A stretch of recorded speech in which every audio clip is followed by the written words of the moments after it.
Okay, so I see that today's speaker Oleksandr is here, and for me the title of the talk is very surprising, because what can be a random walk with arrest? What is the asymptotic behavior? After arrest, the asymptotic behavior is well defined. So well, you'll see this. It's well defined if it was killed there, and if it's arrested, yes. then maybe it can be not killed. Okay, let's see. Let us start our seminar. Yeah. Okay.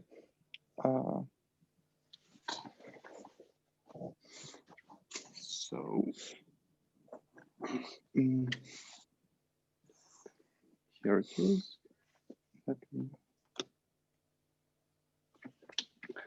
Do you see?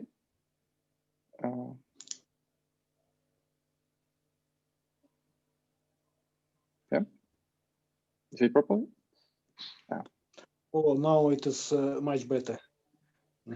Very good. So the topic of my talk is random walks with arrests. My name is Oleksandr Prykhodko. I'm working with Andrei Filipenko, and yeah, I will be talking about two results from the recent paper in the journal Theory of Stochastic Processes. The title. Okay.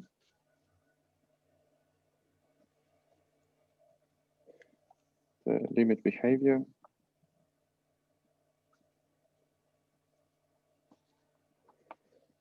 Of random walks with arrests.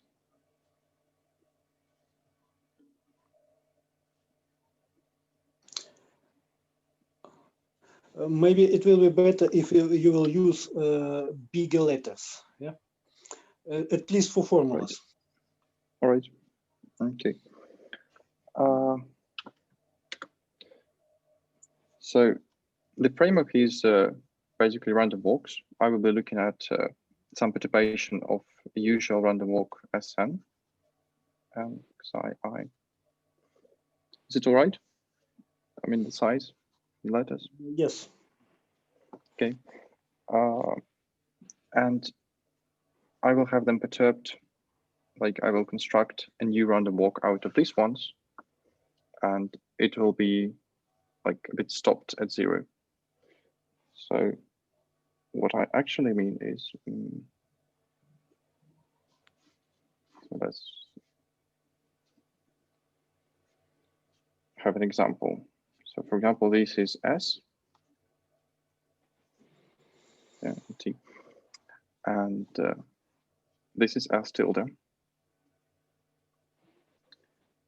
I will do, actually not even try.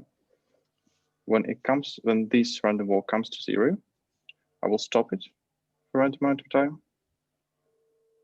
And say eta 1 is 3. Then I will let it go as this one. And then again stopped. And again, let it go like this. Then, for example, the next stop is 0. And then I will let it go. Okay. Let me just say that eta I are identically independent distributed random variables and expectation 0, variance 1, for example. Oh, no. And those random variables eta i's, they are also identically independent, identically distributed random variables with finite. So let me not make any assumptions more. They will be in theorem. So this is the setting. And I will prove today 2 theorems. So theorem 1 is as follows. This guy, if eta I a finite expectation, then this guy converges to a Brownian motion. And convergence is meant in C0 infinity. So it's weak convergence in this functional space. Now the second theorem will be as follows. If you have any questions, then please ask. I will try to answer. Yes, I have a question. So is there any description of this random walk rho tilde with some formula, or just with a picture? Yeah, I will give you a description. Okay. Using S, actually. So yes, and this variable and at the random variables, probably. Yeah, but yeah. Okay.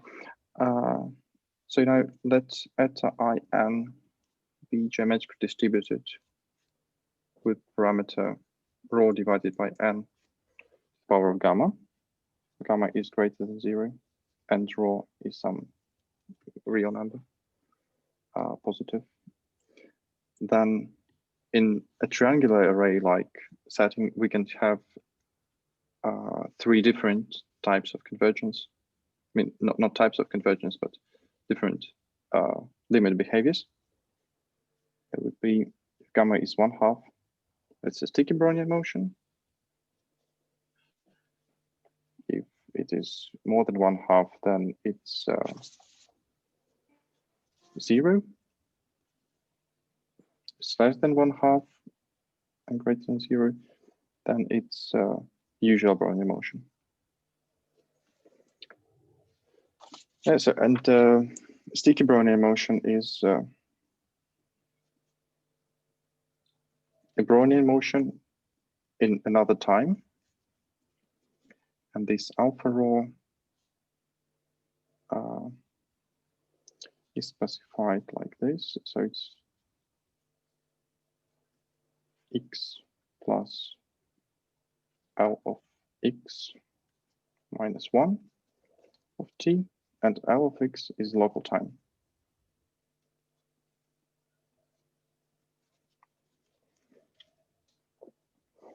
Yep.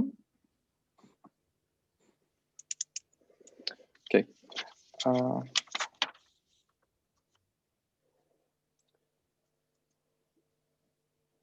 So if the constructions are understood, then maybe the proof,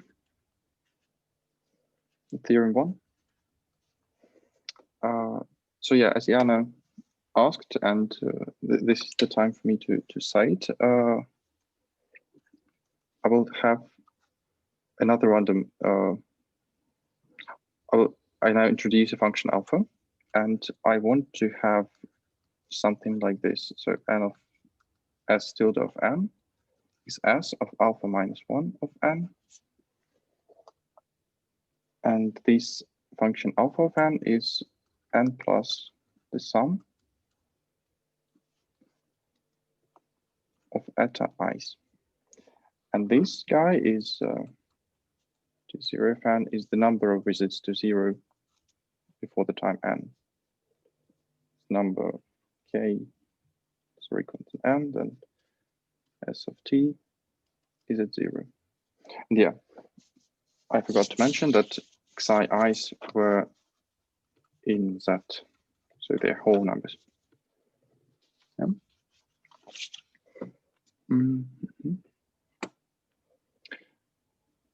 Now, I don't actually think I need to prove this line, because I think it's somewhat understood.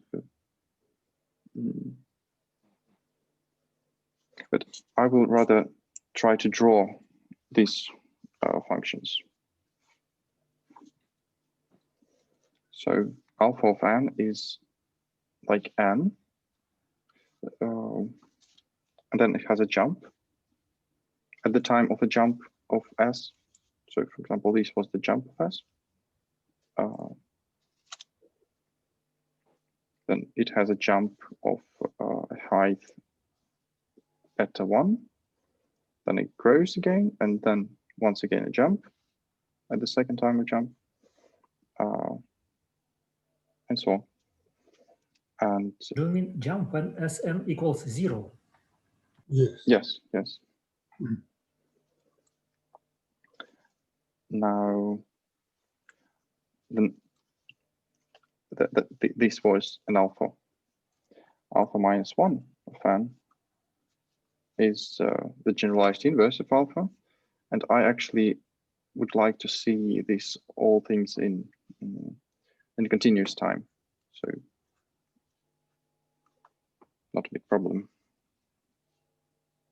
Just like this. So it's the first x such that alpha of x is greater or equal to okay. And the generalized inverse is like symmetrically drawn this guy. So it would have periods of stops, of arrests, so to say, which are like eta 1, then it goes again, and then again a stop, then again goes, so.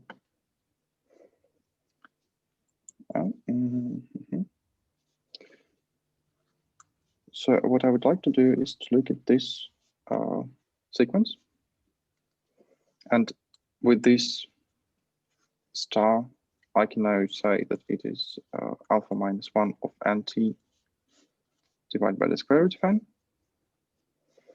And then I will write it like this: n alpha minus 1 nt divided by n divided by the square root of n. I want to show that this converges to a Brownian motion. But we know from the Brownian, from the Donska theorem, that this converges to a Brownian motion. So what I will try to do is to say that this guy converges to T, and that convergence is uniform probability. Then this will be done.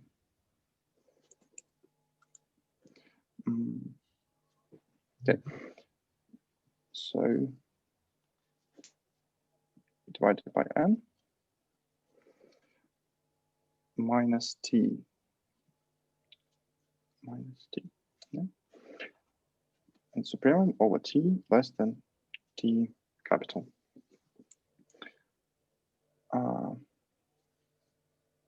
Yeah, but look at the picture. This difference grows as t grows. Yeah, so it's not bigger than n t capital divided by n minus t capital. And then actually this guy is in less than alpha of nt divided by n minus t, which is also quite understood because, so for example, here the difference from this function to t is like eta, and then it grows even more. And here it will be eta only at this point of time. So at each point of time, it's like the difference from this function to t is less than from this function to t. Yeah. So this is it. And now alpha nt divided by n from this is t capital plus 1 over n 1 t0 and t capital eta I. And what I need now is show that this guy converges to 0. And for this,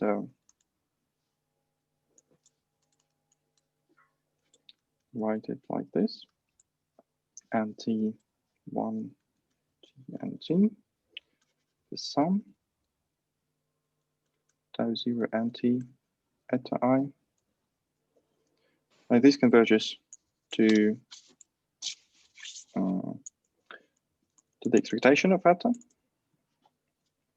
Yeah, and this converges to 0 because t0 of n t divided by the square root of n converges to some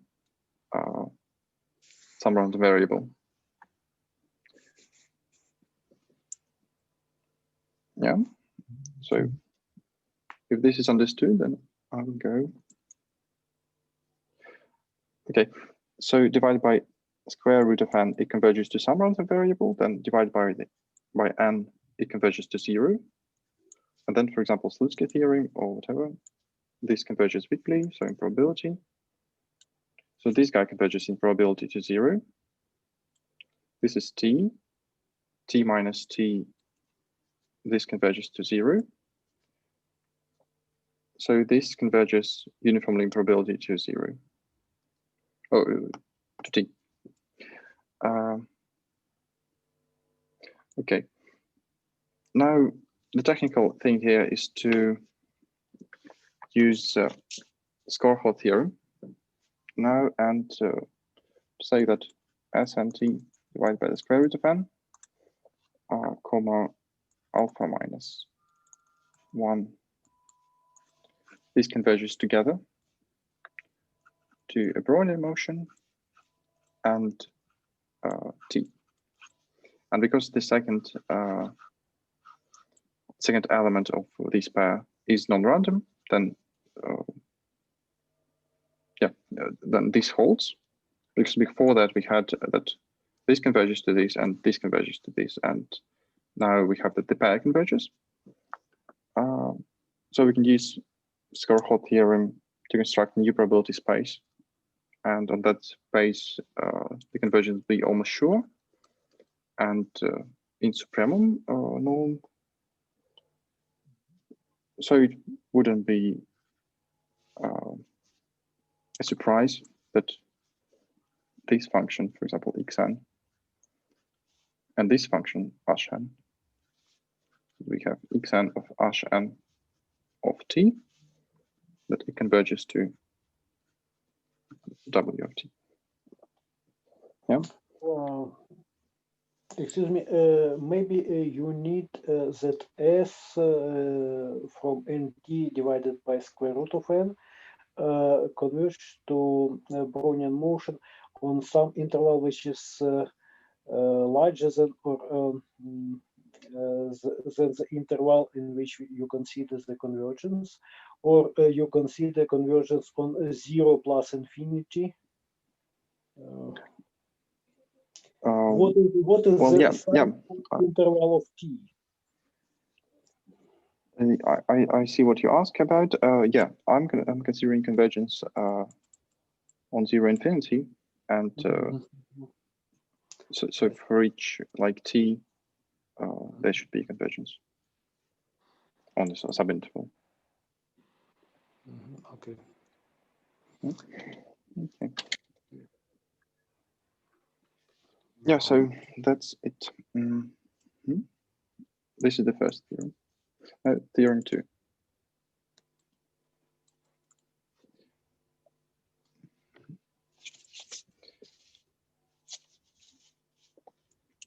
So just a small recap. In theorem 2, we had eta I nth. So those arrests, they are now geometrically distributed with parameter rho divided by n to the power of gamma. And gamma is some constant, and rho is some other constant.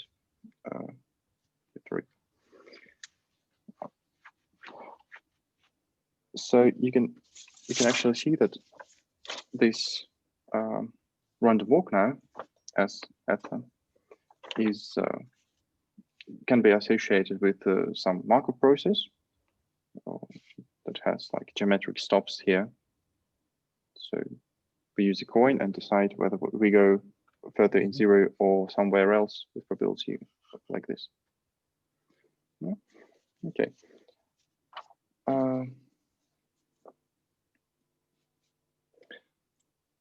So for this theorem, we also have that alpha is some kind of alpha. Now it depends on n, and we are looking at a triangular array of these guys. Maybe it would be better if I write it down. So for example, name in each series, when we use these geometrically, with these eta I nth, call them as P, like Pn.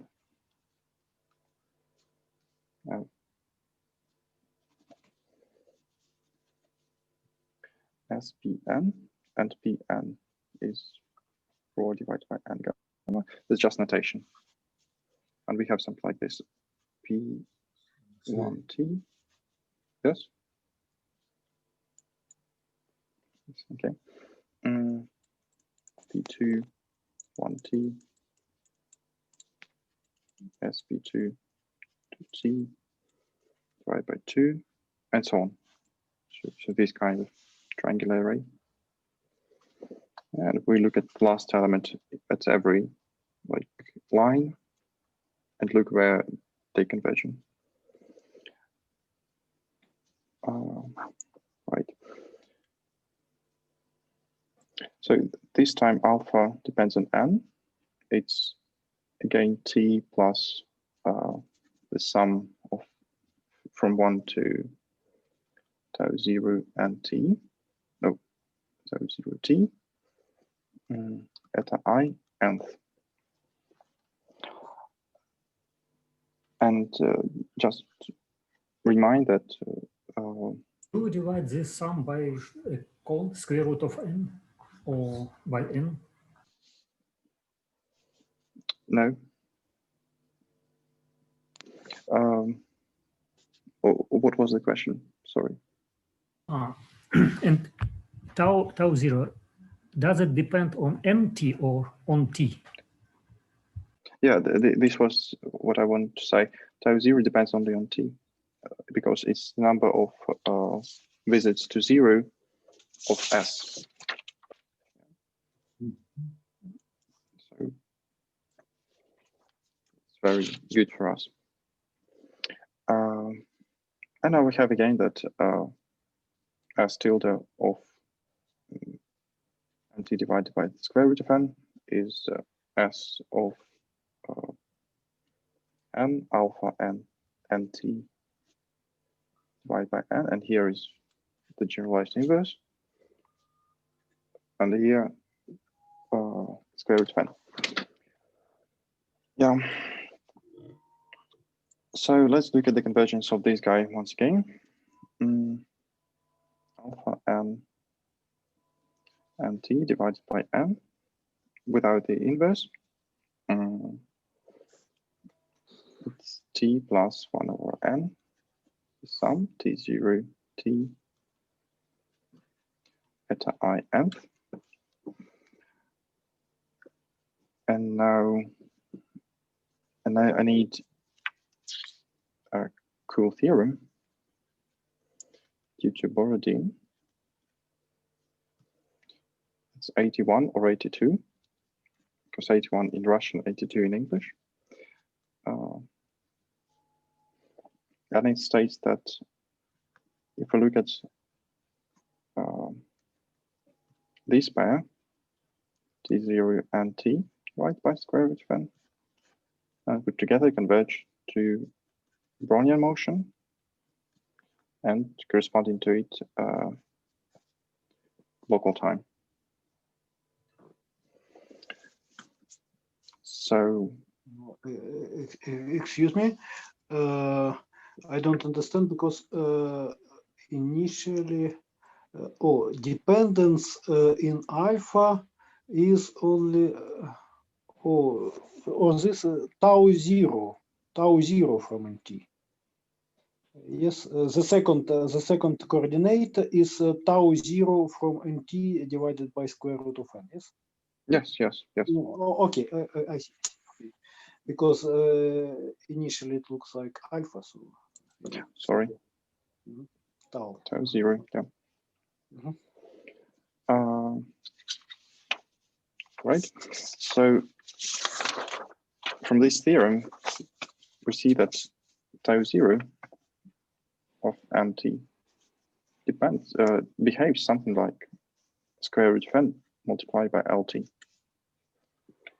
So let us just for a second, look at these sums, but not till tau 0 and t, but till square root of n t. Eta I n. Yeah. No, that's not all. Let's divide this by n to the power of gamma. Multiply this by n to the power of gamma, and split the n into 2 parts. Yeah, so now it looks much better. And it can be seen that this guy converges for every t to the expectation of eta I. No, not even the expectation, but the normed expectation, because the expectation of eta I is something of the order like n to the power of gamma. Yes, and we divide by n to the power of gamma, so it converges to t divided by rho. And now, yeah, this was for every t. Now I want this for all t at once. And this is true because this is an increasing function of t, and this is a continuous function of t. So not much trouble. On the finite interval, yeah? Yeah. Yeah, I fixed somewhere t capital and make every calculation with this t capital. I want, instead of this t, to substitute L of t.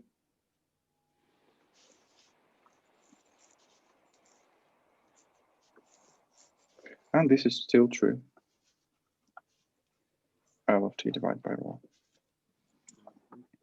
Yeah, because we could make like a time change and look at, yeah, this is basically time change. Right. And now, but again, excuse me, what does it mean, the term uniform convergence? Because in the right hand side you also have something random.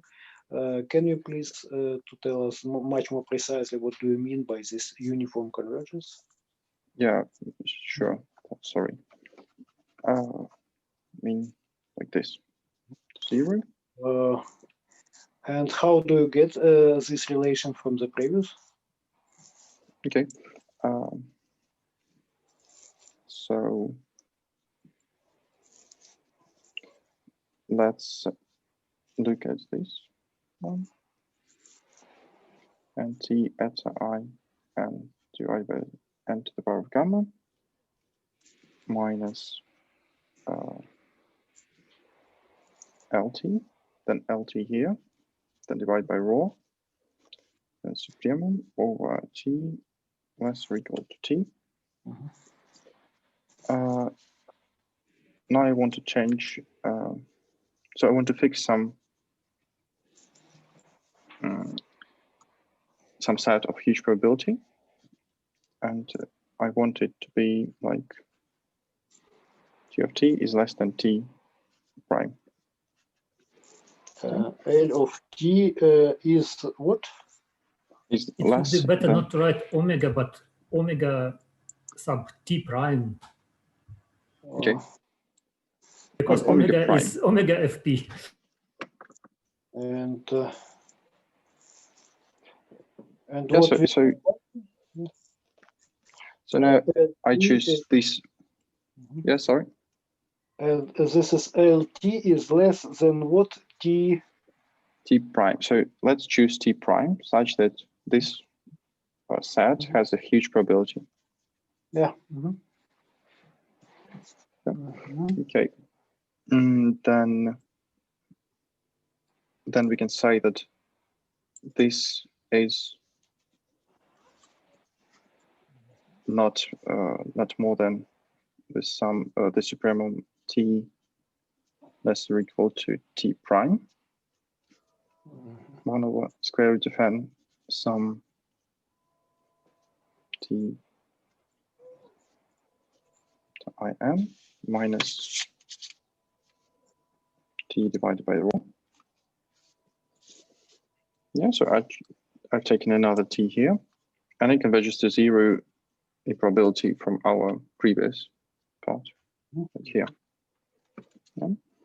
All right. So now we look at what we had before, and before we had this sum till tau 0 of nt, and not a tau, not the sum of the square root of n multiplied by L. And this is eta in divided by. And I want to look at the difference between this guy and this.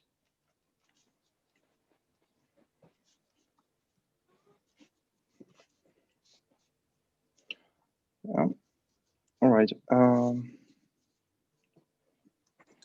So this difference is actually. But these functions, so Mhm. are they defined on one probability space or on different probability spaces? Could you please remind us? You mean this function and this function, or? No, and LT. LT is a local time. Yes. Well, basically, I was going to say it a bit later, but okay. We can use Borodin's theorem to construct a new probability space on which there will be convergence of this guy to this guy and this guy to this guy, almost surely,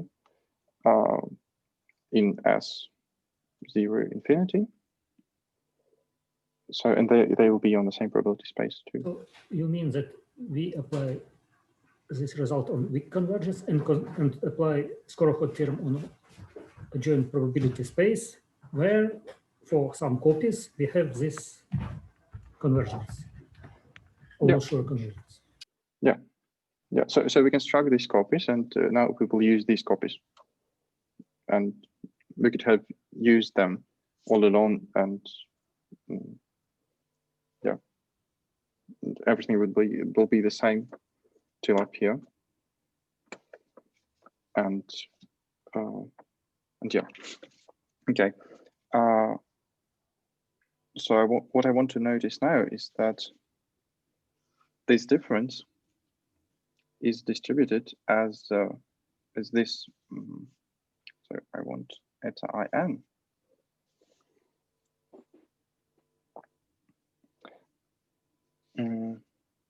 Let's look closely at these sums. So this is the sum till tau 0 nt, and this is the sum till another index. So basically this sum would be from this index till this index, or vice versa. So from this till this. But it would be not convenient for me to write both indexes, upper and lower and upper indexes random. So I want to make a change and change the probability space, for example, and use these guys like new.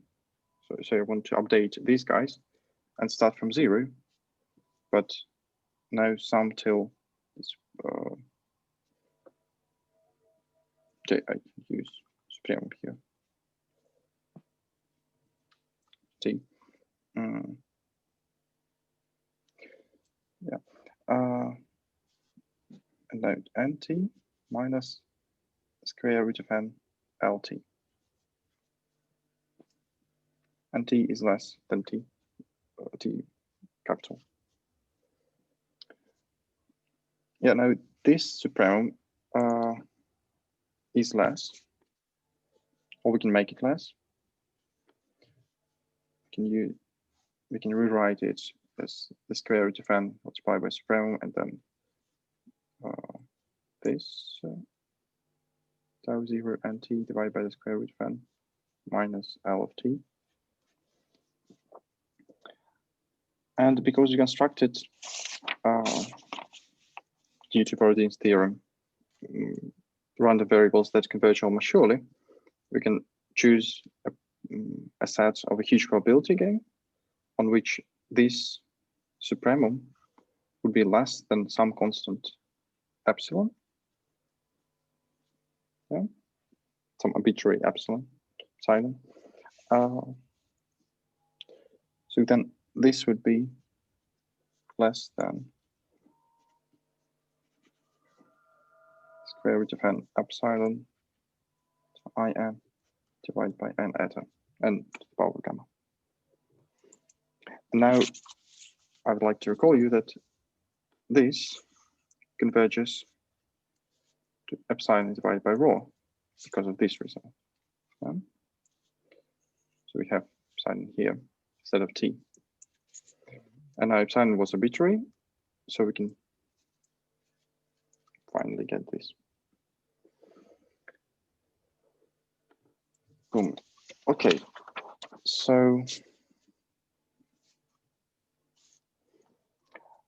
what we achieved is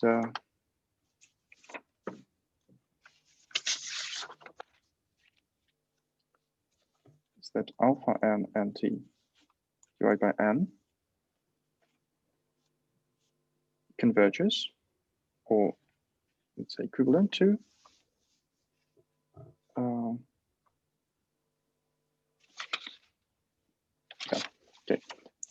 t plus n to the power of gamma divided by the square root of n, and then L of t divided by rho.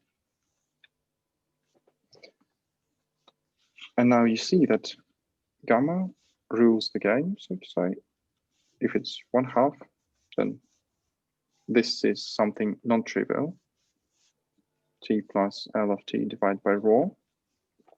And if it's more than 1/2, then this is infinity. Then this converges to infinity for every t. And then if we take the inverse function, it would converge to 0. And so, and yeah, in here we see that the inverse function, if it converges to 0, we can use the same reasoning as before in theorem 1 and get that this guy converges to 0 all along. So it's 0 here. If it's less than 1/2, then yeah, again, the same reasoning as before. This converges to 0. Then this is t. Then the inverse of t is basically t. And again, this converges to a Brownian motion.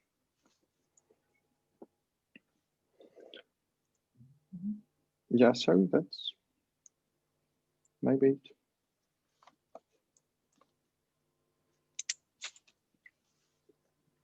This is all I want to say today. My two theorems are all. Thank you. Maybe some questions or comments?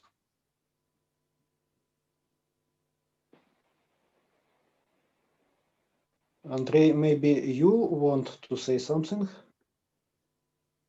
Okay, maybe a few words. So you see that so Sasha discovered that these delays or arrests can be represented as a time change for Brownian motion.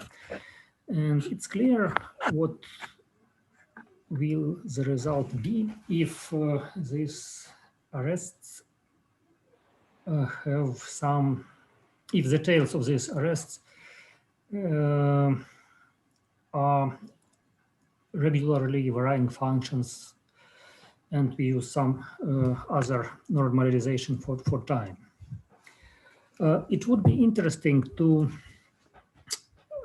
obtain some continuous semi-Markov process as a limit arbitrary semi-Markov, arbitrary continuous semi-Markov process as a limit of such random walks that are delayed with some delays. And when I say continuous semi-Markov process, I mean the following. We have assumed that we have something like strong Markov property, but for stopping times that are hitting times. So when you hit a point, then future behavior is independent of the past. Such processes were investigated by Kharlamov a lot, and he has a lot of properties.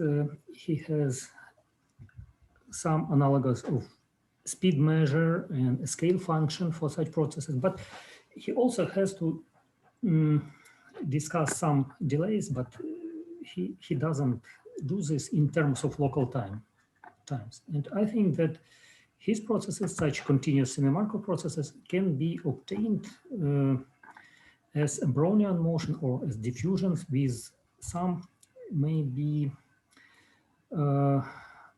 with some delays that are not continuous additive functionals, but something like functional like t plus a subordinator that is in the or inverse subordinator which is independent of a Brownian motion. So this means that we consider random walks with waiting times. Yes, random walks with waiting times, which are not, which may be not geometrical distributed.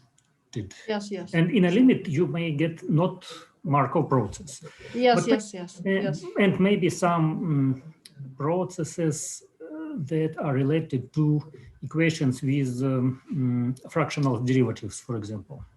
So, to this question, I can say that if you consider a continuous time random walk, when you have a distribution of jumps given by some, what to say, okay, for example, alpha stable distribution, and then we have some non-exponential distribution of waiting time, but some is like subordinator. Stable subordinator at the time one. Then in the limit, you obtain exactly the, a Markov process subordinated by, in terms of inverse subordinator, which corresponds to this stopping times. But this is the construction without all these arrests. So how the arrests can change the picture, this I don't know. But this really relates to fractional derivatives with respect to time.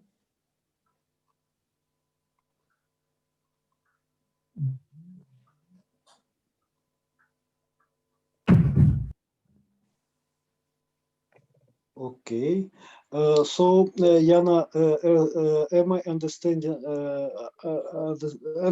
you that you just said that you have a general picture where the changing of the time gives another Markov process? No, I would say no. Just partial case, or I would say differently. So this is a known result which is obtained in series of papers by different authors, starting from physicists till mathematicians like Mark Meerschaert and company, and Kolokholtsov and. So the idea is that first of all, when we have continuous time random walks, where we have independent jumps and independent waiting times between jumps, we have some distribution of jumps and some distributions of waiting times. And when we pass to the limit, so like not really like a diffusion limit, but okay, nevertheless, some rescaling limit. So in the limit, you obtain a process which is just a Markov process subordinated with respect to inverse subordinator. So this Markov process one obtains from this distributions of jumps. And this inverse subordinator one obtains as inverse process to to the distribution of waiting times, so to say. And in the limit, you obtain this subordination, which gives you non-Markov process, because inverse subordinators are non-Markovian, and then the problem is collapses. Then your Markov process is just a Levy process, alpha stable Levy process. Then the limiting equation will have so the corresponding governing equation in the limit will have a fractional Laplacian with respect to space. And then if your waiting times are also stable waiting times, so in the limiting equation you will get time fractional derivative, which is okay. This time fractionality corresponds to inverse beta stable subordinators. And actually, I can give a talk on this as a. So it is supposed that I will give a talk soon on some related results, but we have not yet finished the paper. So probably I could give a talk which would be like an introduction to the results, which will be reported a little bit later, next semester, for example. And then I can. Okay, Jana. We will wait for this, but now I think that of course there are different scaling and different schemes which leads to such kind of results. And also for me, the picture which was presented by Alexei remind me the random walk in random media, because we have this geometrical types. Of course, I think that in the last theorem, the geometrical time is not geometrical distribution is not necessary. We did not use that it is geometric, but if it is geometric, then one can construct this new random walk with arrest as follows. When it hits zero, then it has independent probability, independently chosen probability to go out or to stay in zero. Something like this. It looks like a random walk in random media, where this random media is just concentrated in the one point. But also it will be interesting to compare these results with some known theorems about random process, good random process in random media.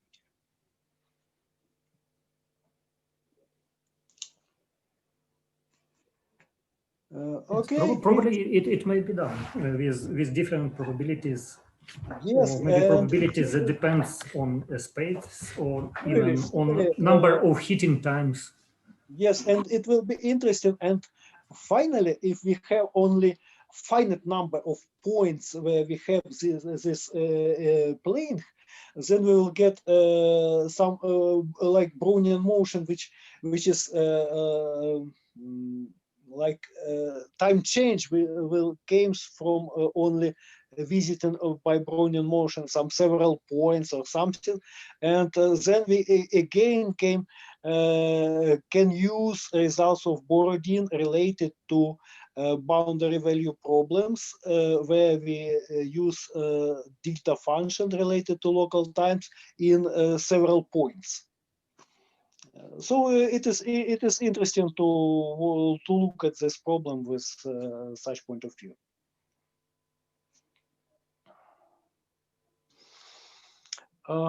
Okay, if there are no other comments, then thanks speaker again for the interesting talk, and for today we finish our work. See you next week. Bye. Goodbye.